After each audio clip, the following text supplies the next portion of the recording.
கணவன் அமைவதெல்லாம் பாகம் 17. இரவு வெகு நேரம் சென்ற பின்னதான் அன்று பூபதி வீட்டிற்கு வந்தான். நடைசோர் ஓரமாக சைக்கிளை நிற்க வைத்துவிட்டு கூடத்து தரை மீது பாய் விரித்து போட்டுக்கொண்டு படுத்து விட்டான். கலவரமடைந்து போனாள் மாதவி. அருகில் வந்து மெல்ல குரலில், சாப்பிட வேண்டாமா, படுத்துட்டீங்களே? கேட்டு முடிப்பதற்குள் துக்கம் அவளை தொண்டையை அடைத்தது. வேண்டாம், முழுகினான் பூபதி. படுக்கையில் இருப்பு கொள்ளாமல் அவன் புரள்வதைக் கண்டு அவளுக்கு மனம் பொறுக்கவில்லை. மெல்லம் அவன் கன்னத்தை தொட்டு பார்த்தால் உடல் நெருப்பாக சுட்டது. காய்ச்சல் அடிக்கிறதே, மருந்து? அவள் முடிக்கவில்லை. வரும் வழியில் டாக்டரிடம் காட்டிவிட்டு வந்தேன். மருந்து கொடுத்தார், சாப்பிட்டு விட்டேன். இப்போது எனக்கு ஒன்றும் வேண்டாம், என்னை தொந்தரவு செய்யாதே. சீறி விட்டு பூர்வி இழுத்து முகத்தை மூடிக்கொண்டு விட்டான். அவர் சீறிட்டு பேசியிருக்கிறார். வரும் வழியில் டாக்டர்கிட்ட காட்டிட்டு வந்துட்டேன். மருந்து கொடுத்தாரு, சாப்பிட்டு விட்டேன். இப்போ எனக்கு ஒன்றும் வேணாம், என்னை தொந்தரவு செய்யாத. சீறி விட்டு போர்வையை இழுத்து முகத்தை மூடிக்கொண்டு விட்டான். குழந்தை உணவை ஊட்டி தூங்க வைத்த பின்னர் மாதவி சமையலறையை சாத்தி விட்டு கணவன் காலடியில் உட்கார்ந்து கொண்டாள். அன்று முழுவதும் அவள் ஏதும் சாப்பிடவே இல்லை. பசிக்கு பதில் வயிற்றில் நெருப்பாக ஒரு திகில். உடம்புக்கு சிறிது நோவு வந்துவிட்டாலும் பொறுக்காமல் துடித்து போகும் பூபதி ஏன் மௌனமாக இருக்கிறான்? முன்னொரு சமயம் கடும் காய்ச்சலுடன் 2 நாள் படுத்துவிட்ட போது பச்சை பிள்ளை போல் அவள் மடியில் தலையை வைத்து கொண்டு அரட்டினான். அவளை எங்கும் போக விடாத அடம்பிடித்தானே. அதையெல்லாம் எண்ணிய போது அவளது இதயமே வெடித்து விடும் போல வேதனை செய்தது. எழுந்து சென்று அலமாரியில் இருந்த மருந்து டப்பாவை எடுத்து வந்தாள். அருகில் உட்கார்ந்து கொண்டாள். மெல்ல முகத்தின் மீது கிடந்த போர்வையை நீக்கினாள். லேசாக மருந்து விரல்கள் தொட்டு அவன் நெற்றி மீது பூசத் தொடங்கினாள். அவ்வளவுதான். சற்றென்று அவள் கரத்தை அப்பால் தள்ளிவிட்டு பூபதி எழுந்து உட்கார்ந்தான். மூளையில் எரிந்து கொண்டிருந்த விடிவெளிக்கின் மங்கிய ஒளியில் அவன் முகபாவம் முழுமையாக விளங்கவில்லை. காய்ச்சல் கடுமையாக வீசுகிறது என்பதை அவனது முடகல் உணர்த்தியது. என்னை தொல்லை செய்யாமல் தனியாக இருக்க விடு. தீவிரமாக சிந்தித்து ஒரு முடிவுக்கு வர எனக்கு தனிமை இப்போது முக்கியம், அவசியம். என்னை எந்த கேள்வியும் கேட்காதே. ஏதேனும் கேட்டால் விஷயம் விபரீதமாகலாம். திணறினான். அவன் குரலில் வெறுப்பு நிறைந்திருந்தது.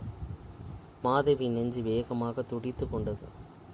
ஓவென்று அளவென்றுவென்று துக்கம் நெஞ்சிலே பெரும் உருண்டையாக அடைத்து கொண்டது. அவளால் சற்றென்று பேச முடியவில்லை. விழிகளில் பொங்கிய கண்ணீரை அடக்கி கொண்டு சமாளித்தாள்.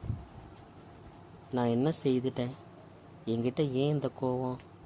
இப்படி மறைமுகமாக பேசுவதை விட என்னை ஒரேடியாக கொண்டுடுங்க. விக்கி அவள் அழுதாள். அவனுடைய கால்கள் மீது விழுந்து கண்ணீரை உதிர்த்தாள். தன் கால்களை அவளது பிடியென்று நீக்கி கொண்ட பூபதி சற்று தள்ளியை இழுந்து சுவரின் மீது சாய்ந்தபடி உட்கார்ந்து கொண்டான். மாதவி, அதட்டலாக அழைத்தான். காய்ச்சலில் வேதனைப்படும் என்னை கொஞ்சம் ஓய்வாக இருக்க மாட்டியா? அதற்கு கூட நான் தகுதியற்றவனா? ஏன் இந்த அழுக? அழ வேண்டியவன் நான் என்று கசப்பு நிறைந்த குரலை. அன்பு மொழியின்றி வேறு பேச தெரியாத கணவன் வாயிலிருந்த அந்த கடும் சொற்கள் மாதவியால் கட்டுக்கொள்ள இயலவில்லை. எழுந்த சமையலறைக்குள் சரண் புகுந்தாள். இனி இவளுக்கு இந்த வாழ்வு தேவையா? வானம் இடிந்து மண்ணோடு மண்ணாக ஏன் புதைந்து போகவில்லை? மரணம் ஏன் ஓடி வந்து அவளை தழுவி மறைக்கவில்லை? பூபதியின் அன்பை இழந்த பின்பு இனியும் அவள் வாழத்தான் வேண்டுமா? ஏன் மனம் வெடிக்க அவள் விம்மி அழுது கொண்டே இருந்தாள். சில ஆண்டுகள் என்றாலும் சரவணன் தோற்றத்தில் மிகவும் ஊர்குலைந்து விட்டிருந்தார். வறுமை, குடும்ப சுமை இரண்டும் சேர்ந்த எஞ்சியிருந்த அவரது வலு முழுவதையும் குடித்துவிட்ட முன்போல அவரால் பட்டணத்து பெரிய மனிதர்கள் வீட்டுக்குள் புகுந்து சங்கீதத்தை விளைவேச முடியவில்லை. வீட்டோடு தங்கிவிட்டார். ஆசைப்பட்டு வழியை தேடி வந்த 1-2 சிறுமிகளுக்கு மட்டும்தான் அவர் கற்பித்து வந்தார். அதனால் வாடி வதங்கியது அவர் குடும்பம். நோயாளியான அவர் மனைவியின் உடல்நிலை படுமோசமாகிவிட்டது. இனி சொல்வதற்கில்லை, நாட்களை எண்ண வேண்டியதுதான் என்று நகரத்து ஆஸ்பத்திரி வைத்தியர்கள் கைவிட்டு விட்டனர். குடும்பத்தில் முதலில் செத்து மடிய போவது யார் என்பது போல வறுமை கொஞ்சம் கொஞ்சமாக அவர்களை பிடுங்கி தின்று கொண்டிருந்தது. ஒரு நாள் பொறுக்க முடியாமல் கௌரி வேலைக்கு புறப்பட்டு விட்டாள். அவள் அதிகம் படித்தவள் அல்ல. 10வது வகுப்பு தேர்வுக்கு பின்னர் தட்டெழுத்திலும் சொற்களத்திலும் பயிற்சி பெற்றிருந்தாள். ஒரு காலத்தில் உதவலாம் என்று கற்ற அந்த வித்தை இப்போது அவர்களுக்கு உணவு அளித்தது. நகரத்தில் மறுகோடியில் இருந்த ஒரு மருந்து உற்பத்தி சாலையில் அவள் கணக்கராக வேலை பார்த்து வந்தாள். இயற்கையில் அவள் தாயைப் போல நல்ல அழகி. சிறிது நீண்ட வடிவ முகம், இடுப்பான மூக்கு, கரிய நீண்ட கண்கள், அடர்ந்த நீண்ட கூந்தல், வறுமையின் கோரப்பிடியும் மீறி பருவ உறுப்பில் செக்க சிவந்த சொக்கத்தங்கம் போல மின்னினாள். மகள் வேலை செய்ய தாம் மட்டும் உட்கார்ந்து சாப்பிட வேண்டிய விதியை எண்ணி நொந்து போனார் சரவணன். வீட்டு நிழலிலே விஷமர்கள் கண்கள் படாமல் வாழ வேண்டிய பருவ பெண்ணை வெயிலிலும் மழையிலும் ஓடியாடி உழைக்க செய்ய வேண்டி வந்ததே என்று மனம் கூசி போனார். அதை தவிர அவரால் வேறு எதையும் செய்ய இயலவில்லை. சேலம் சென்ற அந்த பஸ்ஸில் அவர் பிரயாணம் செய்து கொண்டிருந்தார். அந்த நிலையத்தில் வந்து நின்றதும் அங்கு இறங்குபவர் அவரை தவிர வேறு எவரும் இருக்கவில்லை. திம்மூனூர் அங்கிருந்து சில கிலோமீட்டர் தூரம் என்பதை நெடுஞ்சாலையில் இருந்த டீ கடைக்காரர் தெரிவித்தார். கையில் மாற்று கொணர்ந்த ஒரு வீட்டையும் ஒரு துண்டையும் தவிர அவரிடம் சுமை எதுவும் இல்லை. கையில் பிடித்த பையுடன் கடைக்காரை கட்டிய பாதையில் மெல்ல நடந்தார். விடிந்து வெகு நேரம் ஆகவில்லை. அடிவானம் மேலே வெளுத்து கொண்டு வந்தது. அருகில் ஓடிய காவிரியிலிருந்து பூங்காற்று குளுமையாக வீசியது. எங்கு திரும்பினாலும் பச்சை பசல் என்ற வயல்கள், சலசலத்த நீரோடைகள். இந்த எழிலை பார்த்தபடியே நடந்து போய்விடுது என்று தமது தள்ளாமையை பாராட்டது மெல்ல மெல்ல நடந்தார்.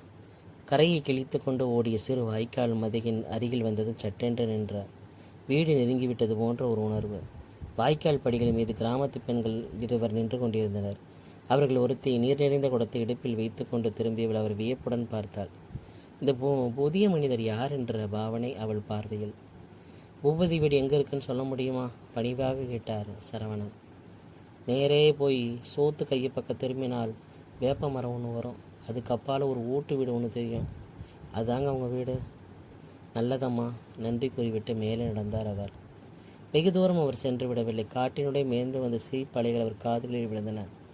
அதன் பொருள் என்னவென்று விளங்கிவிட்டது. துன்ப பெருமூச்சு விட்டார் அவர். பூபதி இப்படி ஊரார் நகைக்கும்படி மாதவியை அவலமாக்கி விட்டானே, அவன் ஒரு மனிதனா? கோபத்தில் அவருடைய கால்கள் தள்ளாடின. மூச்சு இறைத்தது. வீட்டை நெருங்க நெருங்க இனவிளங்காத துயரம் அவரை பற்றி கொண்டது. இறந்து போனவரை நெருங்கிய உறவினரை காணச் சொல்லும்போது ஏற்படும் புரியாத அந்த வேதனையில் அவர் குழம்பிக் கொண்டே நடந்தார். என்ன பேசுவது, எப்படி சமாதானம் செய்வது என்ற தயக்கம் அவருக்கு. உணர்ச்சி கொந்தளிப்பில் மூச்சு வாங்க எதையும் படப்படக்க வீட்டு வாயில் நின்று மெல்ல கதவை அணுகி தட்டினார். கதவை திறந்தாள். நிறைத்த தலைக்கிளவி உறுத்தி அவள் முகக்குறியிலிருந்து அவளுக்கு எல்லாம் தெரியும் என்று விளங்கியது. நீங்கள் மாதவி, என் உறவு பெண், சுருக்கமாக பதில் அளித்தார். நல்லதா போச்சு நீங்கள் வந்தது. அந்த பொண்ணு இந்த 10 நாளாக ஒரு பொட்டு தண்ணி கூட வாயில் விடலை. ஒரே அழுக தான். சொல்லிட்டு பிறகு ஏதோ நினைத்து கொண்டவள் போல, நான் எதிர் வீட்டிலே தான் இருக்கிறேன், மனசு கேட்கல, நான் இங்கேயே ராவும் பகலும் இந்த பெண்ணை கட்டி காத்துக்கிட்டு கிடக்கிறேன். அறியா பொண்ணு பாவம் என்றால் அனுதாபத்துடன். பேச்சு குரலை கேட்டதும் கூடத்து தரையில் படுத்து கிடந்த மாதவி வெறுக்கன் எழுந்து உட்கார்ந்தாள். உணவும் உறக்கமின்றி அவள் இழைத்து துரும்பாகி விட்டிருந்தாள். திருமணத்திற்கு பின்னர் மறுபடியும் அவளை பார்க்கும் வாய்ப்பு சரவணுக்கு இருக்கவே இல்லை. அழுதழுது சிவந்து மூங்கிய முகமும் கண்களும் வாராத கூந்தலும் அழுங்கிய ஆடையுமாக அவள் துயரமே வடிவாய் எழுந்து எதிர்பட்டதைக் கண்டு அவர் திடுக்கிட்டு போனார். பாவி பயலே, இப்படி அலங்கோலப்படுத்தி அவமானப்படுத்தவா அன்னைக்கு வற்புறுத்தி இந்த பொண்ணை உனக்கு கட்டி கொடுத்தேன். தமக்குள்ளே பூபதியை சவித்தார். எவ்வளவோ கஷ்டங்கள் இருந்தாலும் தனது கடிதத்தை தந்தி போல் பாவித்து பெற்ற தகப்பனுடைய மேலான பரிவுடன் உதவி புரிய வந்திருக்கிறாரே என்று எண்ணிய மாதவிக்கு துக்கம் தாழ முடியவில்லை. ஐயா, நான் என்ன சொல்லுவேன்? என் வாழ்க்கை நாசமாகிவிட்டது. என் மணிவண்ணனை கூடவா வஞ்சிக்கணும்?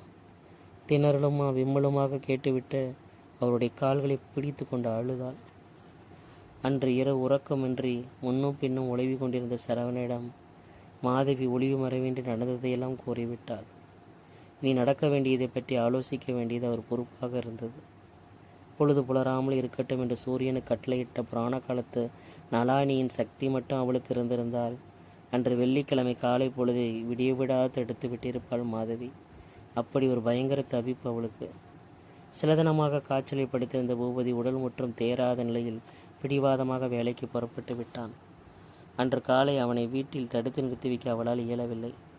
கணவன் வீட்டிலேயே இருக்க வேண்டும். இப்போது சந்திரன் அவளை தனியே சந்திக்கும் ஒரு சந்தர்ப்பமே ஏற்படாது என்று மிகவும் விரும்பினாள். கணவனிடம் வெளிப்படையாக கூற முடியாமல் தவித்தாள். அந்த பாலும் பிற்பகல் வந்தது. 3 மணியளவில் காலை சுற்றிய பாம்பை போல சந்திரன் வந்து கதவை தட்டினான். அளவிட முடியாத பெருங்கோபத்துடன் மாதவி கதவை திறந்தாள்.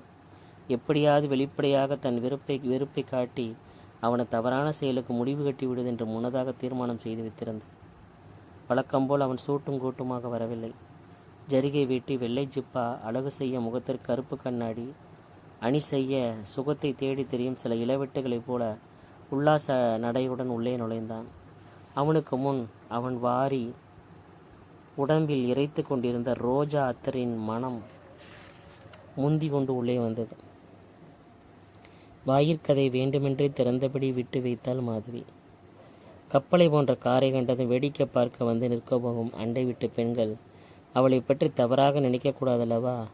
வீண் வதந்தி பழி சொற்களை விட்டிருக்கு வாயிற்கதவு மட்டும் பாதுகாப்பல்ல என்பதை அவள் அது சமயம் உணர்ந்து கொள்ளவில்லை. ஒரு மாதிரியா பார்க்கிறிய மாதவி? கேட்டபடி உள்ளே வந்து நின்றான் சந்திரன். அவனது பார்வை, பேச்சு எல்லாம் அவளுக்கு நெருப்பாக இருந்தன.